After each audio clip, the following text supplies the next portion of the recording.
একটা ঘটনা আছে এই হাদিস সম্পর্কে। এক মাদ্রাসাতে বুখারী খতমের জলসা হয়েছে।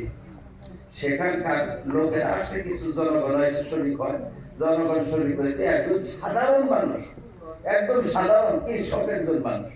সেই কৃষক লোকটাও এই সবকে হাজির দিচ্ছেন। হাজির হওয়ার পরে শুনে যে দুটি কালেমা আল্লাহর কাছে অত্যন্ত প্রিয়, আর জবানে অত্যন্ত হালকা, মিজানের পাল্লায় অত্যন্ত ভারী।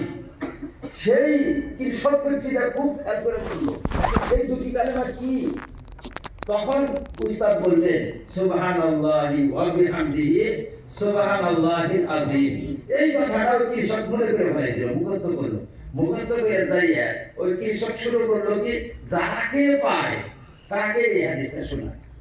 একদম হাটে ঘাটে মাঠে ডাক্তারখানায় গেলে ডাক্তাররেও কয় সারা গেলে একটা হাদিস গেছে রোগী হইয়া চিকিৎসা করার জন্য, ওই ডাক্তারকে বলে। একদিন ওই বেচারার খুব শক্ত বেমার হয়েছে। বেমার হওয়ার পরে বড় ডাক্তারের কাছে গেছি। ডাক্তার বলছে তোমার অপারেশন করতে হবে। অপারেশন থিয়েটারে দিছি, অপারেশন থিয়েটারে শোয়াইছি। শোয়ানোর পরে আর খেয়াল হয়েছে আমি ডাক্তার দেখে যাই, হাদিসটা প্রচার করি নাই। তখন কয় স্যার একটু সময় দেন আমাকে। কেন? কয় যে আমি আপনার একটা হাদিস শোনাবো। আপনি হাদিসটা তো জানেন না কোথায়, হাদিসটা শুনে না। বলে দুইটি কালেমা আল্লাহর কাছে অত্যন্ত প্রিয়, আর জবানে অত্যন্ত হালকা, আর মিজানের পাল্লা অত্যন্ত ভারী। সুবহানাল্লাহি বিহামদি সুবহানাল্লাহিল আযীম। এই কালেমাটা ডাক্তারকে শিখাইলো, আর লোকটা অপারেশনের অবস্থায় মারা গেল। সুবহানাল্লাহ। তার মানে মারা যাওয়ার তাক মুহূর্তে পর্যন্ত এই কালেমাটা প্রচার করে মানুষটা মারা গেল। ওই যুগের বহুত বড় এক বুজুর্গ স্বপ্নে দেখে যে বড় বড় মুহাদ্দিসিনরা এক বৈঠকে বসে রয়েছে, তাদের সাথে ওই কৃষকও বসে রয়েছে। এই বুজুর্গ জিজ্ঞাসা করলো, দেখছেন আমাদের এখানকার এই কৃষক লোকটা এত বড় সিট পাইল কিভাবে? মুহাদ্দিস, বিশ্ব মুহাদ্দিস যারা, তারা বসে রয়েছে এখানে বিরাট বড় মেহমান হইয়া, এখানে আবার এই কৃষকটা কিরকম করে পাইল?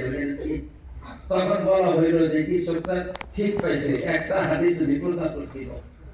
কিরকম প্রচার করছিল?